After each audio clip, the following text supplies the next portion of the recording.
जी sir, आप सुनाएं आज क्या खबर लेकर आए? कोई नहीं, अब तो इस्लामाबाद में फॉग हो रही है, लाहौर में कम हो रही है। मैंने सुना कल से इस्लामाबाद में बड़ी फॉग है। सर बहुत एक्सट्रीम वेदर हो गया इस्लामाबाद में अब। हम्म। भुगते हम लोगों ने, या, अब भुगता है। या बस सर बददुआएं लग गई हैं, लगता है किसी की, हमें भुगत रहे हैं। नहीं नहीं, कोई बददुआ नहीं लगी। हमें अपनी दुआ नहीं लग रही है अभी तो, वरना मौसम ठीक हो जाता, बारिश हो जाती पहले ही।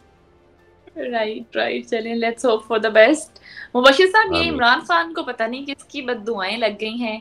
वो जो अमरीकी साइफर का बयानिया था वो तो दम तोड़ता हुआ दिखाई दे रहा है। अमरीकी सफीर ने कहा है कि साइफर में साजिश या फिर थ्रेट का कोई जिक्र ही नहीं था।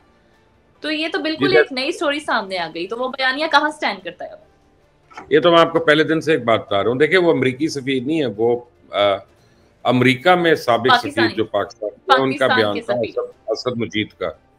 और बल्कि और 6 गवाहों के यस। भी बयान रिकॉर्ड हुए हैं उधर।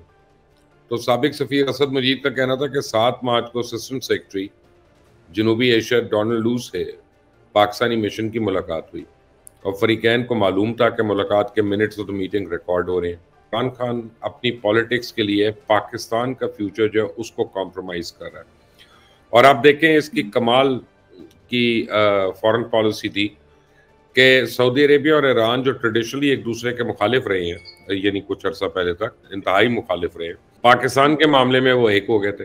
पाकिस्तान से सऊदीया भी नाराज हो गया, ईरान भी नाराज हो गया, पाकिस्तान को मलेशिया भी नाराज हो गया, पाकिस्तान से अमेरिका भी नाराज हो गया, अमेरिका का मुखालिफ चाइना वो भी नाराज था, रशिया भी को हमको ज्यादा खास नहीं डाल रहा था। तो पाकिस्तान को आइसोलेट कर दिया था इमरान खान ने पूरी दुनिया में, तालिबान की सपोर्ट करके, तहरीक तालिबान की सपोर्ट करके, लोगों के एलिमेंट्स की, जिसकी आप ये साइफर जैसी हरकतें जो की, उसमें भुगतना तो पाकिस्तानी अवाम को पड़ रहा था। इमरान खान का क्या? सर वो भी तो भुगत रहे हैं जेल में। नहीं, वो कोई नहीं भुगत रहा। वो ऐसी जेल उसको जो है ना, अगर उसको वही वाली जेल देना जो औरों को मिलती है तो फिर पता चले, फिर भुगतेगा।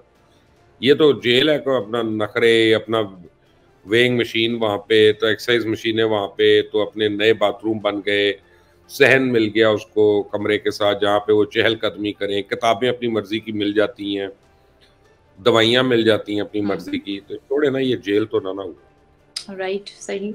चले, बहुत कुछ नहीं भी तो मिलता होगा ना, वो भी तो देखें आप फिर। जो उनको नहीं मिल रहा उसकी वजह से वो शायद बेहतर हो जाए, वो है टोने वाली। तो अच्छा वो जी, करीब नहीं है उनके, दूर है उनसे, तो वो उससे शायद बेहतर हो जाए कुछ। देखते हैं तबीयत सही होती है या नहीं। मुबशिर साहब, हम्म। ये पंजाब में दफा 144 नाफिज कर दी गई है। तो अब कैंपेन कैसे होगी, इलेक्शन कैंपेन, और मियां साहब जलसे कैसे करेंगे, मंशूर बयानियां कैसे देंगे? नहीं, देखिए जो दफा 144 है ना, उन्होंने नाफिज किया। उन्होंने ये कहा है कि अगर आपने कोई कॉर्नर मीटिंग या जलसा करना है तो उसकी आप परमिशन ले लें पहले, ताकि वहां पे सिक्योरिटी के इंतजाम हो सके। आपको पता है परसों से आया हुआ है हाई रेड अलर्ट आया हुआ है, सीरियस सिक्योरिटी थ्रेट आया हुआ है। स्कूल्स बंद हो गए हैं इस्लामाबाद के, कॉलेजेस कई बंद हैं, यूनिवर्सिटीज एक दो बंद हैं। अब इमरान खान ने जेल में सहाफियों से गुफ्तगू फिर की और कहा कि जी हमारे उम्मीदवार आइंदा इतवार से पुरअमन इंतखाबी मुहिम के लिए बाहर निकले, जो उम्मीदवार बाहर नहीं निकलेंगे उनके टिकट बदल देंगे। अब किस तरह बदलेंगे टिकट? यानी ये बेवकूफ़ी की बातें है ना, कि आप टिकट बदल देंगे, अब तो जमा ही नहीं हो सकते दूसरे टिकट, तो आप बदलेंगे कैसे? 29 तारीख की शाम को आप ये देखें कि इलेक्शन कैंपेन बंद हो जाएगी सारी। तो 29 से जी। ही इलेक्शन कमीशन को, जो दूर दराज के इलाके हैं, जहाँ 2-2 दिन लगते हैं पहुंचने के लिए, बैलेट पेपर्स और बॉक्सेस और वो सारा भिजवाना पड़ेगा। पोलिंग का अमला तैनात होना शुरू हो जाएगा, उनकी रिहर्सल शुरू हो जाएंगी। तो एक्चुअली कट ऑफ डेट जो है ना वो 29 है। 29 तारीख से आप जी। समझें आप इलेक्शन डेट के ऊपर है। और फिर अगले किसी भी, हम्म। यानी यानी 8 तारीख को जो है वो इलेक्शंस हो जाएंगे। तो अब तो राइट। सबको नजर आ रहा है कि हो रहे हैं। तो कल तक आप भी सवाल करती थी, मैं आप कहता था नहीं इलेक्शंस हो रहे हैं, तब वो सारी कॉन्स्पिरेसीज जो वो तो दम तोड़ गई हैं। राइट। मुबशिर साहब, नवाज शरीफ ने अपने हल्का एन 130 में रैली निकाली है। ज्यादा इंप्रेसिव रैली नहीं थी, क्या वजह है इसकी? ये मैं मानता हूँ, नवाज शरीफ ने 130 से इंतखाबी रैली निकाली है, मोनी रोड से उसका आगाज किया। मरीम नवाज भी शरीक थी, जगह जगह कई इस्तकबालिया कैंप उन्होंने लगाए थे। बल्कि उस रैली के अंदर भी पीटीआई के काफी झंडे देखने को मिले हैं। तो नवाज शरीफ के अपने बंदे तो आते नहीं है, दूसरे जरूर आ जाते हैं, एटलीस्ट लोग तो अट्रैक्ट कर लेते हैं मियाँ साहब। अभी मैं ये समझता हूँ कि मौसम की शिद्दत बड़ी है। मौसम बाकी, यानी इस वक्त भी हालांकि हम शाम के टाइम पे ये रिकॉर्ड कर रहे हैं तो लाहौर में 7 डिग्रीज है टेम्परेचर जो है, तो 7 डिग्री में बाहर निकलना, मोटरसाइकिलों पे जाना, ये कोई वो पपी जी का खेल। मौलाना फजल बहुत पहले से ये बात कर रहे हैं कि मौसम जो है तंग करेगा, कैंपेन नहीं होगी सही, टेररिज्म सर पे चढ़ा हुआ है। तो बहरहाल अब 12 इलेक्शन होने जा रहे हैं। जिस तरह से अभी आप भी जिक्र कर रहे हैं कि मौलाना फजल रहमान ने जिन चीजों की तरफ इशारा किया था, तो अगर वो सारी चीजें भी मद्देनजर रखी जाती तो क्या ज्यादा बेहतर नहीं था? थोड़ा सा डिले कर लेते अगर। समीना, ऑलरेडी डिले हो चुका था ना इलेक्शंस, और लोग जो हैं वो रेस्टलेस हो गए हैं, और हमारी इंटरनेशनल कमिटमेंट्स भी हैं IMF वगैरह से भी, वर्ल्ड बैंक से भी, औरों से भी। तो मजीद इलेक्शंस डिले करना जो है ना वो किसी भी तरीके से हमारे फेवर में नहीं जाता था। तो अब करना चाहिए था, करना है। I mean we have to get on with it, ताकि एक इलेक्टेड गवर्नमेंट जो है वो आए ऊपर, और फिर जो अहम फैसले हैं मुल्क के वो हो सके। मुबशिर साहब, फैसल वावडा ने एक नई पेशगोई कर दी है। कहते हैं कि आसिफ जरदारी की तस्वीर वो ईवान सदर में देख रहे हैं। क्या वाकई ऐसा हो सकता है? देखिए जी, फैसल वाडा जो है ना वो फॉर ऑल प्रैक्टिकल पर्पसेस अब पीपल्स पार्टी का हिस्सा है। तो जो पीपल्स पार्टी का हिस्सा है उसको तो आसिफ जरदारी साहब की तस्वीर जो है वो हर जगह नजर आएगी, रात को सोते में भी नजर आएगी। तो वो कहते हैं नून की 80 से भी कम नशिस्तें होंगी। मैं ये कहता हूँ कि फैसल वाडा मेरे से शर्त लगा लें 80 से ज्यादा नशिस्तें होंगी, फिर पता चल जाएगा उनको ज्यादा पता है कि नहीं। और आज़ाद उम्मीदवारों कहते हैं हवा के रुख के साथ चलेंगे। देखें, आज़ाद उम्मीदवारों का जो है ना सबसे बड़ी बात यह है कि कल अलीम खान ने भी एक स्टेटमेंट दी और उन्होंने वसीम बदामी को एक इंटरव्यू दिया। उन्होंने मुझे ये वसीम बदामी साहब ने खुद बताया। अलीम खान ने उनको स्टेटमेंट में ये कहा है कि PTI के जितने उम्मीदवार हैं वो सब हमसे राब्ते में, और उनमें से काफ़ी जो है वो इलेक्शंस के बाद हमारे साथ मिल जाएंगे। तो होंगे तो वो आज़ाद उम्मीदवार, तो PTI उनका कुछ कर नहीं सकती है। तो अब इलेक्शंस होने दे, फिर देखते हैं कौन हवा किस तरफ चल रही है और कौन कितने दम में है। तो सारी सीटें फैसल वाडा या मेरी और आपकी ख्वाहिशों पे तो नहीं जानी, कुछ लोगों की ख्वाहिशों पे भी जानी है। राइट। मुबशिर साहब, जरा ये इलेक्शंस के हवाले से तो अपडेट्स हमने आपसे ले रही, जरा अदालती निज़ाम के हवाले से अक्सर हम बात करते हैं। आज भी एक सवाल है, 2018 के इंतखाबात, अब उस केस को खोला है दोबारा से जस्टिस काजी ईसा ने।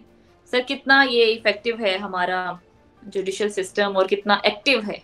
नहीं, हमारा जुडिशियल सिस्टम तो बहुत वीक है। इस पे तो बहुत लोग बहुत अरसे से, बहुत सालों से बात कर रहे हैं। इस पे तो जजेस बात करते हैं, इस पे तो वकला बात करते हैं, बार एसोसिएशंस बात करती हैं। लेकिन अब चीफ जस्टिस काजी फाइज़ साहब है, उनकी सरबराही में सुप्रीम कोर्ट के 3 रुकनी बेंच ने एक समाअत की है और उन्होंने 3 हफ्तों में रिपोर्ट तलब कर ली है ये कासिम सूरी केस मुकर्रर ना होने पे।